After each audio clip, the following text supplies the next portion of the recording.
அனைவருக்கும் வணக்கம். இன்றைக்கி நம்ம ஆடி 18ஆம் பெருக்கு. இந்த ஆடி 18ஆம் பெருக்குடைய சிறப்பு என்ன அப்படின்னு நம்ம கொஞ்சம் பார்த்தோம்னா, பொதுவாக ஆடி 18ஆம் பெருக்கு அப்படிங்கிறது என்ன அப்படின்னா, நம்மளுடைய இயற்கை வளத்தை நம்ம போட்டுடுறோம், அதை வணங்குறோம். காவிரி அன்னை அவங்கள நம்ம வணங்குறோம், காவிரி தாயை வணங்குறோம். காவிரி கரை புரண்டு ஓட ஆரம்பிக்கிற நாள் இன்னைக்கு. கர்நாடகத்தில் வெள்ளம் வர ஆரம்பிச்சிருச்சு. அதாவது இப்போ இன்றைக்கி கூட அணையை திறந்து விடுறதுக்கு தயாராகிறாங்க கர்நாடகாவில்.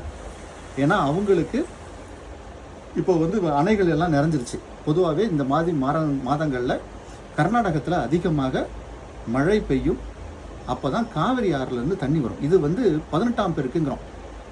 இதுக்கு ஒரு சின்ன ஒரு கதை ஒன்று சொல்கிறேன்.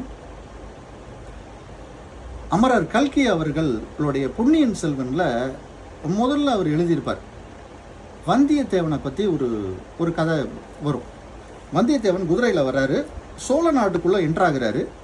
சோழ நாட்டுடைய வளத்தை அந்த கதையில் வரும். தென்னை மரங்களும் வயல்வெளிகளும் வாழை மரங்களும். அங்கே அன்னைக்கு அவர் என்ட்ரு ஆகிற நாள் 18ஆம் பெருக்கு. அப்போ பெண்கள் எல்லாமே விளக்கு ஏற்றி மலர் தூவி அந்த காவிரி அன்னையை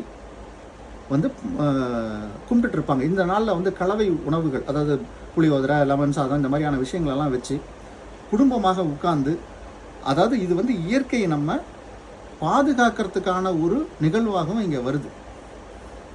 அப்போ இந்த காவிரி அன்னையை நம்ம கும்பிட்றோம். காவிரியை கும்பிட்றதும் நமக்கு செல்வ செழிப்பை கொடுக்கும். இதை இன்னும் கொஞ்சம் வித்தியாசமாக பார்ப்போம். அதாவது அகத்தியர் தன்னுடைய கமண்டலத்துக்குள்ள ஒரு நீர் வச்சிருந்தாரு அப்படின்னு ஒரு கதை இருக்கு. அந்த அகத்தியர் வச்சிருந்த கமண்டல நீரை ஒரு காகம் தட்டி விட்டது. அது அதுக்கப்புறம் அகண்ட காவேரியாக பெருக்கெடுத்து ஓடியது அப்படின்னு ஒரு கதை இருக்கு. இந்த கமண்டல நீர் அப்படிங்கிறது, இது நம்ம என்கேவி படித்தவங்களுக்கு ஒரு அளவு தெரியும். நாங்கள் இந்த தண்ணியும் கமண்டலத்தையும் வச்சு நாங்கள் குபேர சம்பத்தை பற்றி பேசுவோம். இப்போ இன்னைக்கு மீனத்தில் சனியும் சந்திரனும் இணைஞ்சிருக்கு. இன்னைக்கு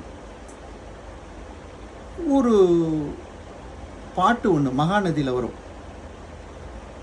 கன்னடம் உனக்கு தாய் வீடு, தமிழகம் உனக்கு புகுந்த வீடு அப்படின்னு ஒரு வார்த்தை வரும் காவிரிக்கு. அப்போ இந்த பொன்னி நதி பார்க்கலையான்னு பொன்னியின் செல்வனில் வருது. அப்போ இந்த நதி நீரை நீங்கள் இன்னைக்கு யாரெல்லாம் உங்களுக்கு அந்த காவிரி நதி ஓரத்தில் இருக்கிறவங்க வணங்க ஆரம்பிச்சிங்கன்னா இதுவும் உங்களுக்கு செல்வ செழிப்பை கொடுக்கும். அந்த அளவுக்கு நம்ம பெருசாக வரலாம்.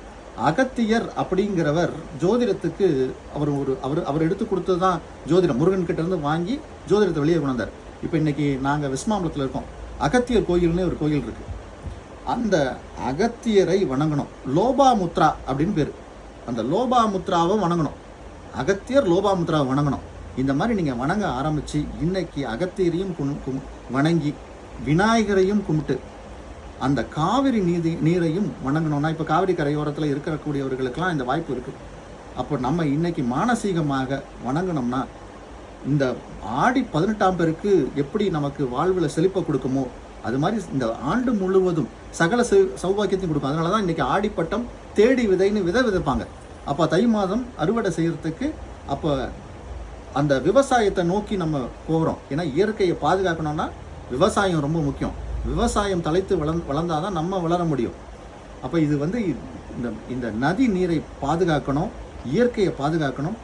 இதை நம்ம எந்த அளவுக்கு நம்ம போட்டுடுறோமோ அந்த அளவுக்கு நம்மளும் வளர்ச்சி பெறுவோம். இன்னைக்கு சனி சந்திரன் இணைவு. இந்த சனி சந்திரன் இணைவு நான் சொன்ன மாதிரி இந்த கமண்டல நீரை காகம் தட்டியது, அது காவிரி நீராக பறந்து ஓடியது. காவிரி என்ற வார்த்தைக்கு என்ன கிரகம் காரணம்னு பாருங்க, அதுவும் சந்திரனை குறிக்கும்.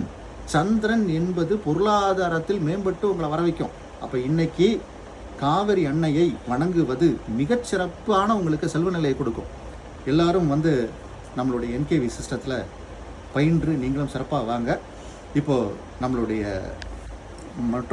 நம்மளுடைய ஆசிரியர் கார்த்திக் சிதம்பரம் சார் தொடர்வார்.